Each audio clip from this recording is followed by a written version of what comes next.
Hello, my name is Chris Grabowski. I'm a solutions architect at MongoDB. So next week I need to do a quick speed run, if you will, where I develop a GraphQL API on top of MongoDB Atlas. So the goal of that is going to be done within 15 minutes. So I'm going to give that a shot right now to see how quickly I can go through that. So what we're going to do is I'll start out by basically deploying the MongoDB Atlas cluster. I'm thinking I'll already have that deployed just because it can take about 5 minutes of that. So after that's done, we will load sample data, create a stitch application, and then follow a couple other steps. Those extra steps are going to be create the rules. So there's going to be a rules engine that basically says the sample data set for movies. I can view all movies, but I can't change anything. Opinions, I can create opinions on every movie that's out there. No one else can see my opinions, I can only create opinions. So the rules engine will enforce that. I'm going to create the GraphQL schema on top of that. To see what movies are mine versus yours, I'll use the auth provider for just username and password. And after that's up and running, I will have a GraphQL API done.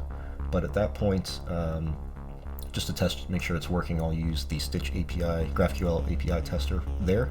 That bypasses all rules, so that's a good quick check to see if everything's working.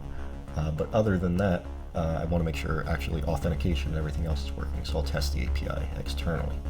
So at this point, I have a MongoDB Atlas cluster deploying, so it's 1:37 right now, so kind of walk you through those steps as quick as possible, which would be, I would log into cloud.mongodb.com, deploy a cluster. I'll stick with AWS, Virginia, keep it as simple.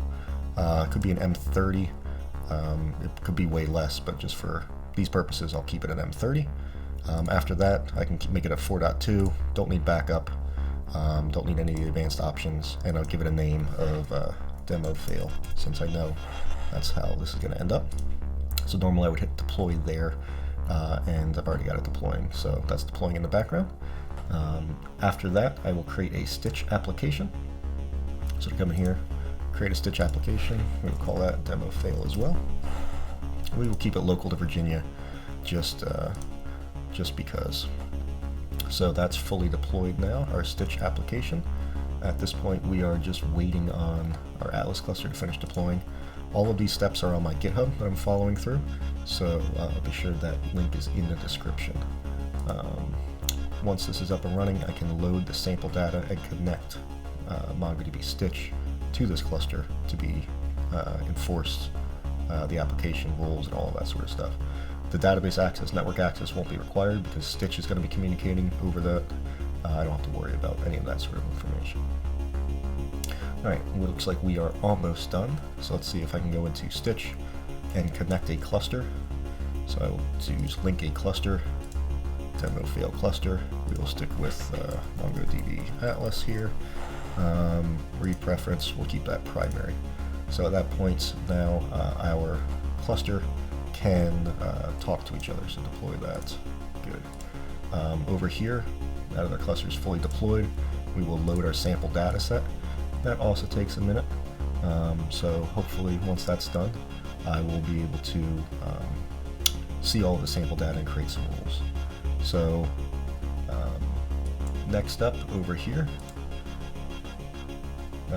we're done this part.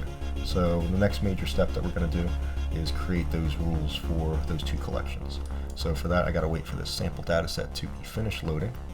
It should only take 1 more minute. Basically what this is a collection of movies, kind of like an imdb.com or a Netflix export of some basic information about that. So it's going to come with the movies collection, pre-populated with all those movies, details, runtimes, etc. The opinions collection will not be there. That's what I'm going to create for the purposes of this demo.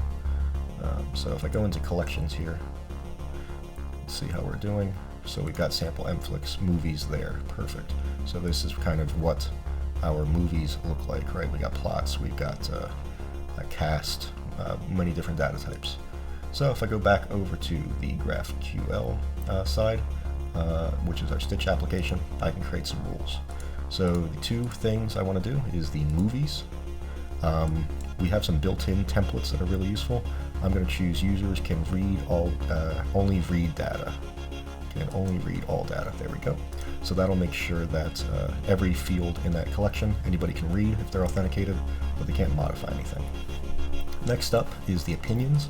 I mentioned the opinions database and collection does not exist. So I will put that in sample mflix. I'll create one called opinions. There we go. And here users can only read and write their own data. That's going to be done based on a field that we add to every document. I will call that field owner and click add collection. Every time you make a change, we have to deploy that. So this is a good way to do role-based access. To do infrastructure as code or version history, right? All of this is kind of code-based, so we can export this to GitHub and track it there. All right, so we're doing pretty good. We're a couple minutes in. Next thing up is creating that GraphQL schema. So to do that, we go to the GraphQL. We've already got our GraphQL endpoint up. So what we have to do here is, before we can make that query, we have to go to the rules section and set the schema.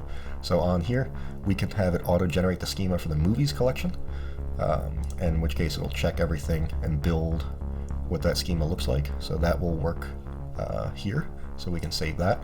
As I said, the opinions collection doesn't exist yet, so I cannot generate that. So what I've done is I've hand-coded what that will look like. And if I go back to here, I can copy-paste that in here and kind of describe what this looks like. So it's the opinions collection. Everything has an underscore ID in MongoDB. The owner is the string version of the object ID of each individual user. So that's how I know it's whose user's opinion it is. The opinion is kind of just an open text field. Rated is a number where I can give it a rating 1 to 10, for example. And title is title of the movie. We can do a more advanced linking of those two things, but for now, we don't need that. So we can hit save. Again, we need to deploy that change, and we're good. So now we've got those two rules set up, and we've got the schemas set up. So that means I can now query that. Before I actually query, what I will do is next up is I will create an auth provider. So to do that, I go to users, providers. These are the different ways we can log in. Email password is what we're going to be using. We can do Facebook login, Google login, API keys. So we will do email password. Turn that on. Normally, we would want to make sure we're not getting spam accounts, which would be setting, put in your email address. We will send you a confirmation. The user clicks the confirmation, and then they're activated as a user.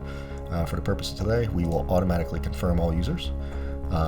Again, because we don't want to mess with email, we will just run a password reset function should they need to reset their password.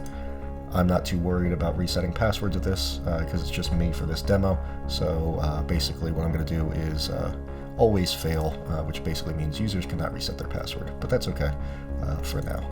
So let's deploy that. So at this point, we've got a cluster linked with the movies database. We've got rules that say you're allowed to read movies, read and write your own opinions. We've got a GraphQL endpoint with those two data schemas set up, and we can log in with username and password. Rather than generate that, I will just create my own username and password. So email address, we can do my work email, chris.grabowski@mongodb.com. Password, super secure. There we go. And at this point, we have an activated, confirmed user for email password. And importantly, we have my user ID, which I will need shortly. All right, so next up, now that we can authenticate, is let's run some sample GraphQL queries. To do that, we go to the GraphQL page, and now you can see we've generated a bunch of sample queries, which are reads, or mutations, which are writes. So let's get rid of that. So just to test things out, I've got a bunch of sample queries in here. So for example, I can run this one, which will basically just go get me a movie, right? And return its ID, title, and year.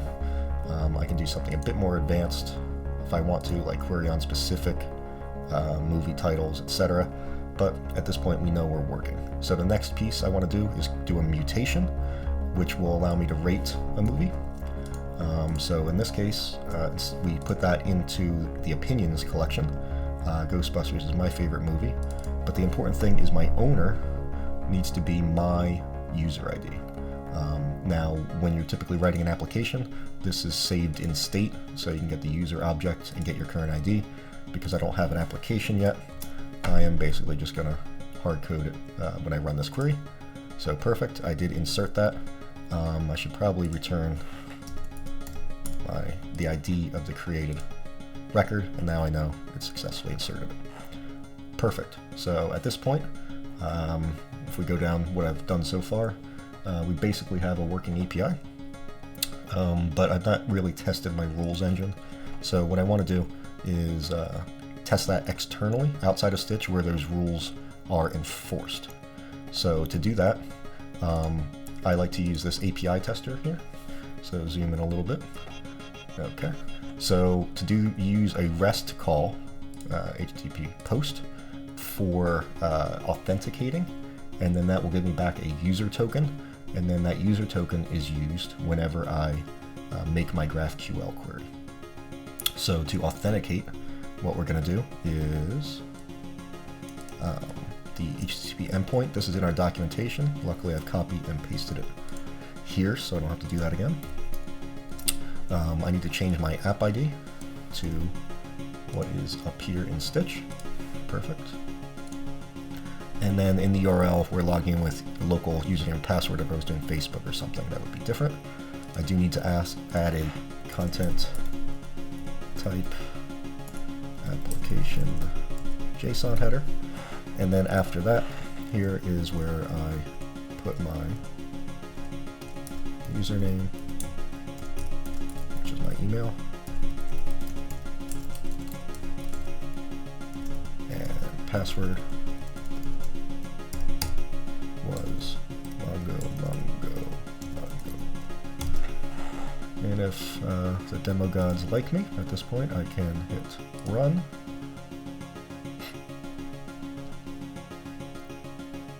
And there's my access token. Perfect. So this access token is what I'm going to need to make all of my requests over the GraphQL endpoint. Okay. It also gives you a refresh token if I need to refresh that at a later date after the timeout period. So to do GraphQL testing, I like to use this website.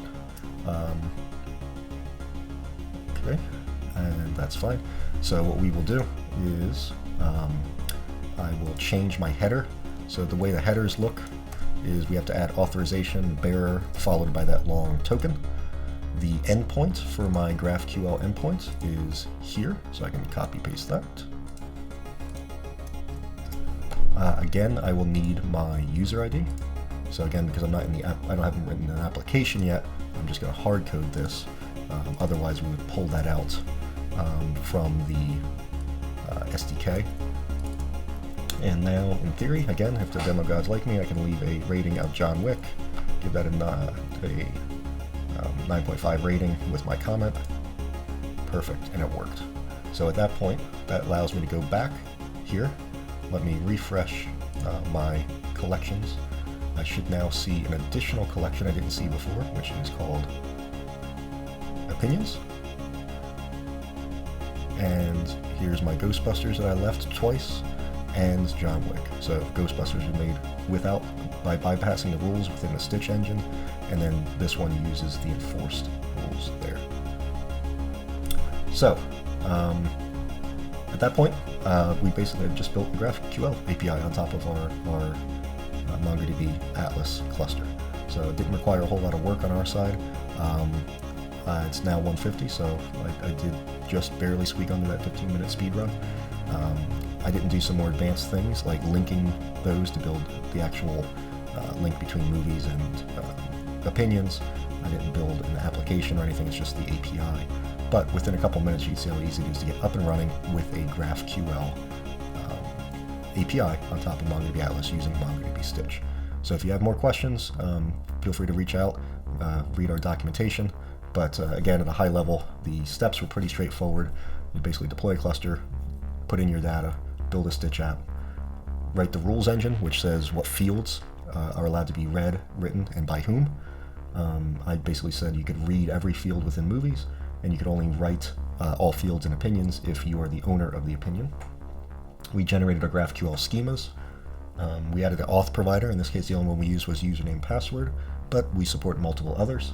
And then we tested our GraphQL endpoint in 2 different ways, bypassing the rules engine and enforced the rules engine. So again, the steps are available on my GitHub at github.com/grabowskic, and the repo is called MongoDB Stitch GraphQL. It'll be in the description here. But very quickly, I was able to build all of that up. This goes step by step for all the steps I just followed. I hope you got something useful out of this, and thanks for watching.